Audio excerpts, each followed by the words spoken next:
Gas ভিত্তিক চা প্রক্রিয়াকরণ প্রকল্প সামংবতাং চেংসাহুই রেখা হাসিনি মন্ত্রী অকরা ডক্টর মানিক সাহা চেঙ্গি রেজাখা দুর্গাবাড়ি চা bullock আবসায় অসালনি পান্দাও মানজাখা CM নকারে বামটিয়ানি MLA Krishnadhan Das খবে কুবুন মুংগনাং আদংর পান্দাও আমসানি বুসা বুসা সরাইর মুসামুংনি বিসিংতৈ তাই কুরুন কুথুমনি বিসিংতৈ পান্দা মুসাং রেখা অতঃপর মঞ্চে যারা উপবিষ্ট রয়েছেন আজকের অনুষ্ঠানের মাননীয় অতিথিদের হাতে এই অনুষ্ঠানের মাননীয় অতিথিদের আরো একবার অনুরোধ রাখবো মঞ্চে এসে আসন অলঙ্কৃত করবার জন্য।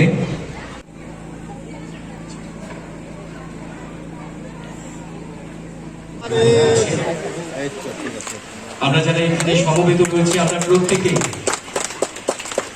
আমাদের কাছে এই যে নতুন উন্নয়নের পালক সংযোজিত হতে চলেছে এর সাক্ষী আমরা প্রত্যেকে। একটু আগে বলা হয়েছে আগস্ট মাসে ত্রিপুরা চা উন্নয়ন নিগম প্রতিষ্ঠিত হয়েছিল, কিন্তু আমরা কি দেখলাম 2018-র আগে চা শিল্প ওইখানে চার যে বাগিচাগুলো রুগ্ন শিল্পে পরিণত ছিল, কিন্তু বর্তমানে যবে থেকে আমাদের এই সন্তোষবাবুর নেতৃত্বে যে চা উন্নয়ন নিগম যখন কাজ শুরু করে তখন দেখা গেল আমরাও দেখলাম যে চা শিল্পকে রুগ্ন শিল্প থেকে কিভাবে সেটাকে সার্ভাইভ করতে হয় সেটাও কিন্তু আমরা পরিলক্ষিত করেছি। এবং ত্রিপুরার চা এখন ব্র্যান্ডেড চা আমরা একটু আগে উনি বলেছেন সেগুলো আগে কিন্তু আমরা দেখতে পাইনি। মাছমারা চা বাগান, কমলাসাগর চা বাগান, ব্রহ্মকুণ্ড চা বাগান সেগুলো আমাদের ত্রিপুরা চা উন্নয়ন নিগম দ্বারা পরিচালিত। ত্রিপুরা চা উন্নয়ন নিগম পরিচালিত দুটি চা কারখানা রয়েছে, সেগুলো সিটিপিএফ এবং ব্রহ্মকুণ্ড বিটিপিএফ। ত্রিপুরা চা উন্নয়নের উদ্দেশ্যটা কি? চা বাগান ও কলকারখানাগুলো পরিচালনা করা, চা বাগানের যেটা আমি একটু আগে বললাম উৎপাদন বৃদ্ধি, তার প্রক্রিয়াকরণ, বিক্রি, রপ্তানি করা এবং চা তৈরি করা। রুগ্নপ্রায় চা বাগানগুলোকে পুনরুজ্জীবিত অলরেডি হয়েছে, আরো ভালোভাবে যেন করা যায়, তার কারণেই এই চা উন্নয়ন নিগমের মূল উদ্দেশ্য। চা বাগানগুলোকে আধুনিকরণ করা, আজকে যেটা আমরা এখানে গ্যাস ভিত্তিক করলাম, যে চুল্লি আমরা তৈরি করলাম, পরিচালনা, পরামর্শ, সহযোগিতা প্রদান করা, সেই সব উদ্দেশ্যেই এই নিগমের মেইন উদ্দেশ্য। আপনারা শুনে খুশি হবেন যে রেগা প্রকল্পের মাধ্যমে কয়েক বছরে ক্ষুদ্র যারা চা চাষিরা আছেন তাদেরকে এই রেগা প্রকল্পের মাধ্যমে অনেকগুলো চা বাগান কিন্তু গড়ে তুলতে আমরা সক্ষম হয়েছি। রেগা প্রকল্পে মোট 1200 একর জমিতে চা চাষ করা হয়েছে এবং তাতে বিভিন্ন ব্লক এলাকা যেমন চণ্ডীপুর, সালেমা, দুর্গা চমনি, পেচারতল, কুমারঘাট, ডুম্বুরনগরে প্রায় 900 জন এতে সুবিধাভোগী উপকৃত হয়েছে। ত্রিপুরা চা উন্নয়ন নিগম লিমিটেডের গত 3 বছরের যে সাফল্য আমরা দেখতে পাই, তাদের এ বিষয়ে এখানে কথা হয়েছে, একটা নিজস্ব লোগো ওনারা কিন্তু দিয়েছেন। সেই ভাবনা চিন্তা কিন্তু আমরা দেখতে পাইনি। ত্রিপুরেশ্বরী চায়ের সেই লোগোর মাধ্যমে ওনারা সূচনা করেছেন। শুধু তাই নয়, আপনারা আগে যে বীরচন্দ্র স্ট্রিট সেন্ট্রাল লাইব্রেরিতে আপনারা নিশ্চয়ই অনেকে গেছেন, সেখানে এই চা উন্নয়ন নিগমের উদ্যোগে টি কর্নার একটা স্থাপন করা, যে প্রকল্পটা আপনার একটু আগে আমরা বললাম যে পারিবারিক সবার যাতে উন্নয়ন হয় সেই বিষয়ে আমরা কাজ করে চলছি। স্বাস্থ্য এবং শিক্ষার ব্যবস্থা আমরা করছি, যাতে এতদিন ধরে ওদের স্বাস্থ্যের বিষয়ে কোনো রকম নজরদারি ছিল না। এবং শুধু তাই নয়, সেন্ট্রাল স্কিম এবং স্টেটের যে স্কিমগুলো আছে সবগুলো যেন সত্যিকারের অর্থে ইমপ্লিমেন্টেশন হয় সেই বিষয়ে আমরা প্রতিজ্ঞাবদ্ধ এবং সেইভাবে যেন কাজগুলো হয় আমরা চেষ্টা করব। এবং আমরা যাতে স্বাস্থ্য শুধু না, আবাসন, স্যানিটেশন, নিরাপদ পানীয় জল, বিদ্যুৎ এবং সকল যেসব আমাদের ঋতু আছে আমরা জানি, তাতে যাতে তাদের আসা যাওয়ার অসুবিধা না হয় সেভাবে রাস্তাঘাট সব দিকে সর্বাঙ্গীন যাতে ওনাদের একটা অনুকূল পরিবেশ আমরা তৈরি করতে পারি সেই চেষ্টা আমাদের সরকার করছে। শুধু তাই নয়, রেশন কার্ড যেসব প্রায়োরিটি হাউস রেশন কার্ড দেওয়ার আমরা চিন্তা বাড়ানোর সাথে সাথে আমরা এগুলো শুরু করেছি। বিভিন্ন যেসব শিক্ষা বিভিন্ন স্তরে প্রাথমিক এবং উচ্চতর শিক্ষার যেসব সুবিধাগুলো আছে ওনাদের সেই ব্যবস্থা আমরা করছি। এবং শুধু তাই নয়, চা বাগান শ্রমিক পরিবারের উপযুক্তদের যারা যেন আমাদের সামাজিক পেনশনের ব্যবস্থা প্রদান করা হয় সেই চিন্তা ভাবনা আমাদের আছে এবং সেই ব্যবস্থা আমরা করছি। আমরা মহিলা শ্রমিকদের প্রসূতিকালীন যে সহায়তা, শিশুদের স্বাস্থ্যের প্রতি বিশেষ নজর আমরা দিচ্ছি। স্বাস্থ্য বিমার যাতে ওনাদের আওতায় আনা যায় সেই বিষয়টা আমরা দেখছি। যারা দিব্যাঙ্গনরা আছেন তাদের প্রয়োজনীয় যেসব চলন সামগ্রী আছে সেগুলোরও ব্যবস্থা আমরা করেছি এবং পরিবেশ বান্ধব কর্মস্থল সৃষ্টির চেষ্টা আমরা করছি। তো প্রায় এতে 85 কোটি টাকা বিনিয়োগ করা হবে, আমাদের সরকার সেই বিষয়ে আগেও বলেছেন। তো প্রকল্পের বাস্তবায়ন তার তদারকি এগুলো আমরা করব এবং তার জন্য শিল্প বাণিজ্য দপ্তরকে এই প্রকল্পটির আমরা নোডাল দপ্তর হিসাবে আমরা ওনাদেরকে দায়িত্ব দেওয়া হয়েছে। তো সেইভাবে আজকের এখানে যারা শ্রমিক ভাই বোনেরা আছেন তাদেরকে আমি একটা কথায় আশ্বস্ত করতে চাই যে ত্রিপুরা সরকার আপনাদের সাথে আছে এবং আগামী দিনও আপনাদের সাথে থাকবে। কিছুদিন আগে একটা বাগানের একটা সমস্যা হয়েছিল,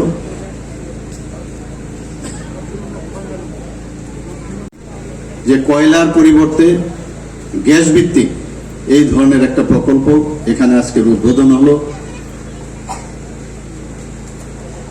কারণ কয়লা ব্যবহারে যে সমস্যাগুলো তৈরি হয় তার থেকে যখনই গ্যাস ভিত্তিক এই ধরনের ব্যবস্থা করা হয় তাহলে অনেক জিনিস থেকে আমরা বাঁচতে পারি। আমরা অনেকে হয়তো এখানে জানেন যে 19 শতকের গোড়ার দিকে মহারাজা বীরেন্দ্র কিশোর মানিক্যের শাসনকালে এখানে প্রথমে ত্রিপুরার চাষ শুরু হয়। এখানে অনেক হয়তো বা জানেন, অনেকে নাও জানতেন, আমি জানতাম না। আমি যখন আমার কাছে এই লেখাগুলো আসলো তারপরে আমি জানতে পারলাম যে কখন এবং কে এই চা শিল্প এখানে তৈরি হয়। প্রথম চা বাগান ত্রিপুরাতে কোথায় হয়েছিল? সেই জায়গাটি হচ্ছে কৈলাসহরে এবং হীরাছড়া চা বাগান তার নাম। যাত্রা শুরু হয়েছিল 1916 সালে। আপনারা শুনে খুশি হবেন যে ত্রিপুরাতে এখন চা শিল্প যে উৎপাদন হয়, ত্রিপুরার স্থান হচ্ছে সারা ভারতবর্ষের মধ্যে 5ম স্থান। এটা সত্যিই আনন্দের বিষয় যে বিভিন্ন জায়গায় চা উৎপাদন হয়, আমরা দার্জিলিং থেকে শুরু করে আসাম বিভিন্ন জায়গায়। তার তৎসত্ত্বেও ত্রিপুরাতে বর্তমানে তার স্থান সারা ভারতবর্ষে 5ম স্থান। একটু আগে আমাদের সন্তোষবাবু বলছিলেন যে কত পরিমাণ এখানে চা উৎপাদন হয়। আমার কাছে যে ডাটা আছে সেটা হচ্ছে 9 থেকে 10 লক্ষ কেজির ত্রিপুরাতে এই কয়েক বছরে, যে প্রতি কয়েক বছরে ত্রিপুরার চা উৎপাদন 9 থেকে 10 লক্ষ কেজির মধ্যে রয়েছে। এর মধ্যে ভারতে যত চা তৈরি হয় তার 10% ত্রিপুরায় উৎপাদিত হয়। তো এর জন্য নিশ্চয়ই আমাদের গর্ব করার মতো। এখানে ত্রিপুরাতে প্রায় 54টা চা বাগান আছে। এর মধ্যে আমাদের যে চা উন্নয়ন নিগমের পরিচালনায় বাগানের সংখ্যা 3টি এবং কোঅপারেটিভ এর মাধ্যমে যে চা বাগানগুলো চলে সেগুলোর সংখ্যা হচ্ছে 12টি এবং বাকিগুলো বেসরকারি প্রায় 39টা। এই 54টার মধ্যে কত হেক্টর জমি আছে এই চা আমাদের উৎপাদন হয়? 12,990 হেক্টর জমিতে এই চা উৎপাদন হয়। অত্যাধুনিক প্যাকেজিং খুব ইম্পর্টেন্ট। এই যে প্যাকেজিং সিস্টেম সেটাও বেশ মডার্নাইজেশন ওয়েতে ওনারা করেছেন। সেন্ট্রাল টি প্রসেসিং সেন্টার এবং ব্রহ্মকুণ্ড টি প্রসেসিং সেন্টারের যে আধুনিকরণের চিন্তা ভাবনা ওনারা করছেন এবং তার সংস্কারও করা হয়েছে। গভর্নমেন্ট নিশ্চয়ই ওনাদেরকে সাহায্য করবে। তাছাড়া একটা টি প্রসেসিং ফ্যাক্টরিতে, সেন্ট্রাল টি প্রসেসিং ফ্যাক্টরিতে একটি মিউজিয়াম তৈরিরও চিন্তা ভাবনা আছে। আমরা শুধু তাই নয়, ট্যুরিজমকে আরো এগিয়ে নিয়ে যাওয়ার জন্য বাইরের থেকে পর্যটকরা যেন আসতে পারে, তার জন্য কমলাসাগর চা বাগানে Balaka tourist cottage, Brahmakunda tourist lodge, Durgabari চা বাগানের সামলে গেস্ট হাউসকে আধুনিকরণের চিন্তা ভাবনা সাথে সাথে সেটা করা হচ্ছে এবং উন্নয়নও হয়েছে, এবং তাতে পর্যটকরা অনেক বেশি আকৃষ্ট হবে। মাছমারায় চা প্রক্রিয়াকরণ কারখানা স্থাপনের উদ্যোগ গ্রহণ করা হয়েছে। এখানে একটু আগে দুর্গাবাড়ির যেটা আমরা করলাম, সেটা এই নিগমের যে চিন্তা ভাবনা, তার জন্যই যে এখানে ত্রিপুরা প্রাকৃতিক গ্যাস কর্পোরেশন লিমিটেডের এখানে ম্যানেজিং ডাইরেক্টর, উনিও এখানে উপস্থিত আছেন, সেই মৌটা ওনারা করেছেন। তো আজকে তার সাফল্য আমরা পেয়েছি। আপনারা নিশ্চয়ই, আপনাদের মনে আছে যে কিছুদিন আগে এখানে কেন্দ্রীয় স্বরাষ্ট্রমন্ত্রী অমিত শাহজি 8ই মার্চ 2022 এখানে এসেছিলেন, এসে চা শ্রমিক কল্যাণ প্রকল্পের আনুষ্ঠানিক এখানে ঘোষণা করেন। তার বিষয়ে এখানে আমাদের মাননীয় বিধায়ক উনিও বলেছেন, এবং মুখ্যমন্ত্রী চা শ্রমিক কল্যাণ প্রকল্প, চা বাগান শ্রমিক এবং চা বাগানের উপর নির্ভরশীলদের জন্য একটি উন্নয়নকামী প্রকল্প ঘোষণা হয়েছে এবং সেইভাবে কাজও হচ্ছে। এখানে মুদ্রা কথা হচ্ছে চা শ্রমিকদের মান উন্নয়ন, আর্থসামাজিক উন্নয়ন, সেটাকে সরকার চাইছে এবং আমরা সবাই চাইছি যে তাদের মান উন্নয়ন, আর্থসামাজিক উন্নয়ন যেন হয়। এতদিন ধরে ওনাদের যেভাবে ভোট বাক্সের জন্য তাদেরকে মায়া কান্না করা হতো, তার থেকে আমরা বেরিয়ে এসে সত্যিকারের অর্থে ওনাদের জন্য মান উন্নয়ন এবং আর্থসামাজিক উন্নয়ন, লেখাপড়ায় ওদের যেন সুবিধা করে দেওয়া হয়, সেই ব্যবস্থা আমরা করছি। এই সরকার সচেষ্ট।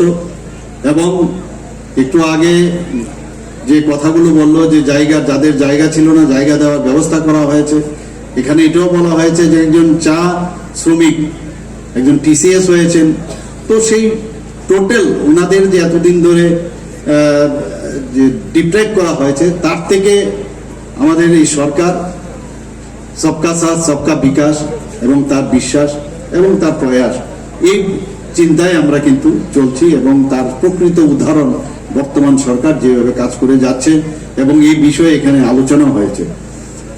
যে মোট 22টি চা কারখানা রয়েছে, এর মধ্যে ত্রিপুরা চা উন্নয়ন নিগমের পরিচালিত 2টি, কোঅপারেটিভ পরিচালিত 5টি এবং বেসরকারি পরিচালিত চা কারখানা আছে 15টি।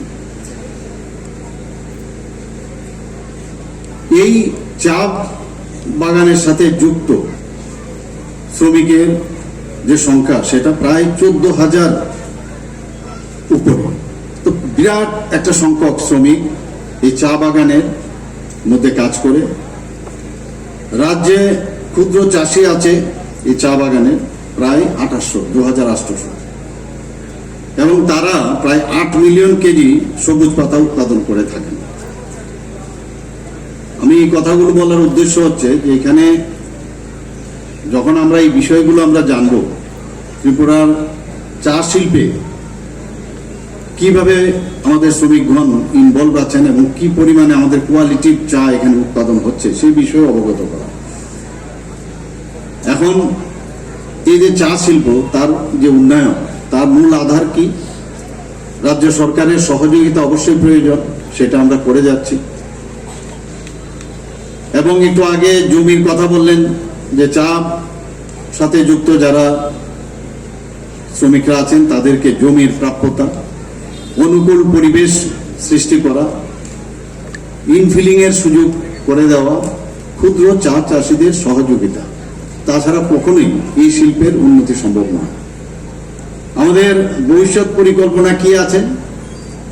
এখানে যাতে চাটাকে নিলাম করা যায় তার ব্যবস্থা। একটু আগে সন্তোষবাবু বলছিলেন যে কলকাতা এবার যে দাম উঠেছে সেই বিষয়ে, এটা নিলামের মাধ্যমে, অকশনের মাধ্যমে এই চার যে তার যে পরিমাণে উনি ওখানে এটা বিক্রি করতে পেরেছেন, এই ধরনের একটা কেন্দ্র এখানে ত্রিপুরাতেও যাতে স্থাপন করা যায় সেই ধরনের ভবিষ্যৎ পরিকল্পনা এই সরকারের রয়েছে। এখান থেকে এই রপ্তানি যাতে বাইরে, বিশেষ করে বাংলাদেশে যাতে রপ্তানি করা যায়, তার জন্য আমাদের চিন্তা ভাবনা রয়েছে। এবং আরো যাতে এই চার সাথে কর্মসংস্থানের সুযোগ আরো বেশি করা যায়, সেই ব্যবস্থাও এই সরকার চেষ্টা করছে। এবং চা চাষিদের শুধু উৎপাদন করলে চলবে না, তাদের মার্কেটিং এর বিষয়েও তাদের অবগত করানো উচিত, এবং সেই বিষয়ে সরকার ভাবনা চিন্তা করছেন। এবং শুধু তাই নয়, চা বোর্ডের যে ভর্তুকি, সেটাও যাতে আরো বেশি সুবিধা প্রসারিত করা যায়, সেই বিষয়ে আমরা চিন্তা ভাবনা করছি। ওখানে একটা চা বাগানের একটা সমস্যা হয়েছিল, উইদিন 24 আওয়ার্স সমস্ত আধিকারিকদের ডেকে আমরা এই সমস্যার নিরসন আমরা করেছি। এবং তাদেরও দীর্ঘদিন ধরে কম বেতন ওদের দেওয়া হতো, এখন ওনাদেরকে সরকারি 173 টাকা 176 টাকা করে ওনাদেরকে বেতন আমরা দেওয়ার ব্যবস্থা করেছি। এবং প্রতি মাসে যেন ওরা সেই বেতন পায়, সেই ব্যবস্থা আমরা করেছি। তো আজকের এই যে আমাদের এখানের উদ্বোধন হলো গ্যাস ভিত্তিক, সেই প্রকল্প আগামী দিন সবার সুবিধা হবে এবং চা শিল্পের একটা নতুন মাত্রা এখানে যোগ হলো। তো এর জন্য আমি এখানে ত্রিপুরা টি ডেভেলপমেন্ট কর্পোরেশনকে আমি অবশ্যই ধন্যবাদ দেব, এবং এখানে উপস্থিত সমস্ত যারা চা শ্রমিক ভাই বোনেরা আছেন এবং উপস্থিত সবাইকে আমি ধন্যবাদ জানিয়ে আমি আমার বক্তব্য এখানে শেষ করছি। নমস্কার।